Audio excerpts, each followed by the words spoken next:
관심병사라는 표현이 있다는 것도 저도 이번에 처음 알았습니다. 그리고 이 동부전선 일이 계속된다는 걸 봤는데 저희가 이 병사의 마음, 이 젊은 청년들의 마음에 대한 얘기를 좀 나눠봤으면 좋겠습니다.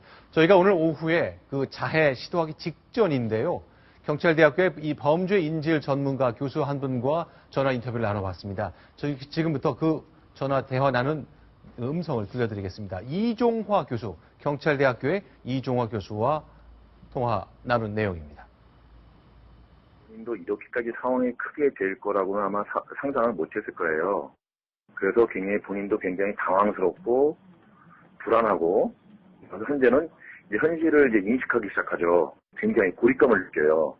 일단은 협상 원칙에서 네. 가족들을 사실 직접 이렇게 대화하는 건 별로 저희들은 권고하지는 않아요.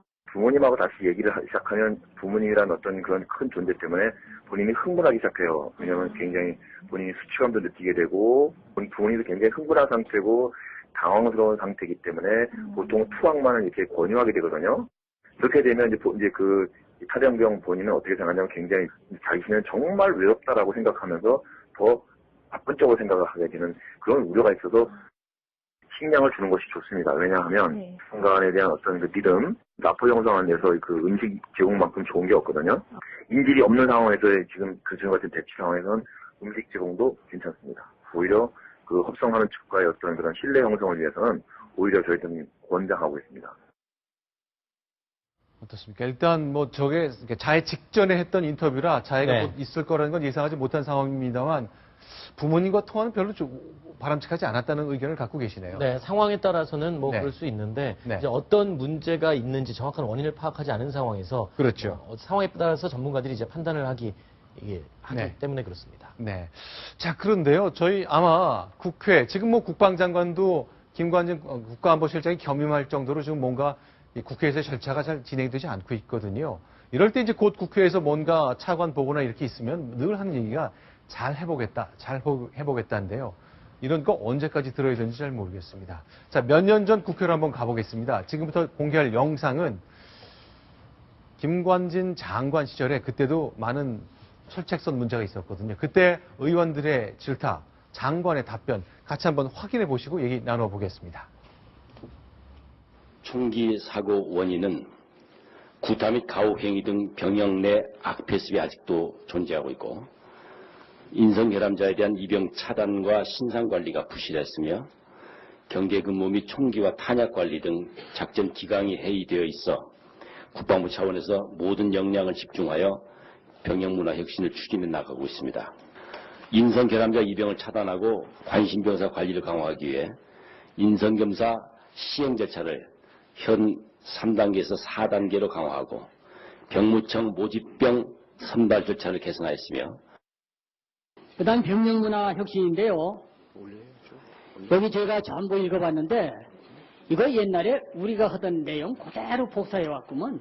이게 그대로예요.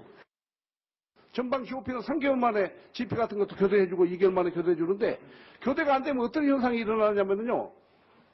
이 병사들이 멀게져 버려요, 전부. 이 시차 이런 것들이 해가지고. 그래서요, 아주 이상한 현상이 일어나기 때문에 그런 걸 심층 검토해서 병영생활 규정을 다시 한번 보완하라는 말씀을 좀 드리고. 네, 자, 국회에서 벌어진 늘 뭐 기시감이 있는 것들입니다. 또 저렇게 답변하겠죠. 그리고 사건은 반복될 것 같은 느낌이 자꾸 드는데 어떻습니까? 예. 이진삼 의원 같은 경우는 이제 네. 육군 참모총장을 했고요. 네. 네. 그리고 서정표 전 의원은 3군 사령관을 한 군인 출신입니다. 그렇죠. 그래서 우리도 다 했는데 뭔가 획기적인 대책을 내놔야 된다. 네. 네, 이런 조언을 한 거죠.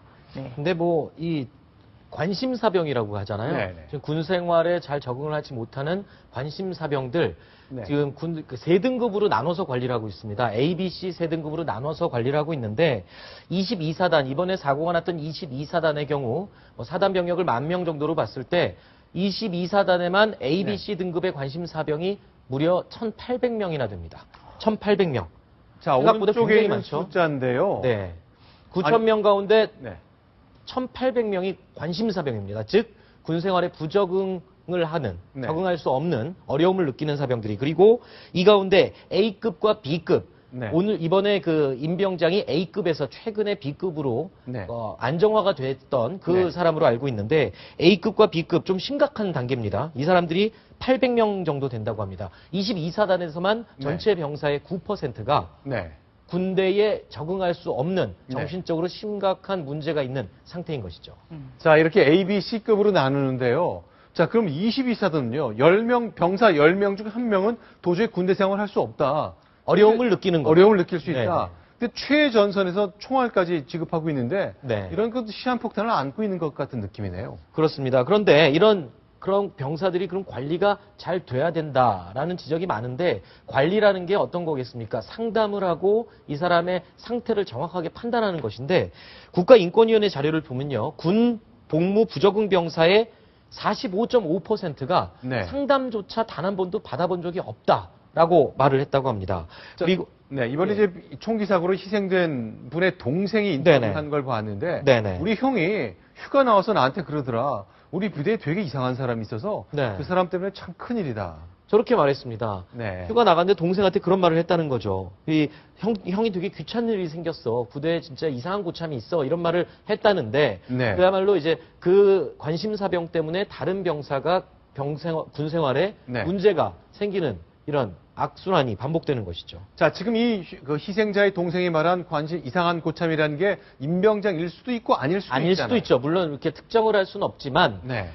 지금 통계로 보면 50만 명입니다. 육군 병력이요. 50만 명인데 군에서 파악하는 지금 관심사병의 집계가 4만 5천 명입니다. 네. 4만 5천 명의 관심사병이 실제로 군 생활 내에 경계 임무에서는 배제하고 있다. 왜냐하면 실탄을 지급받고 총기를 소지하기 때문에 경계 임무는 배제하고 있다라고 합니다. 하지만 네.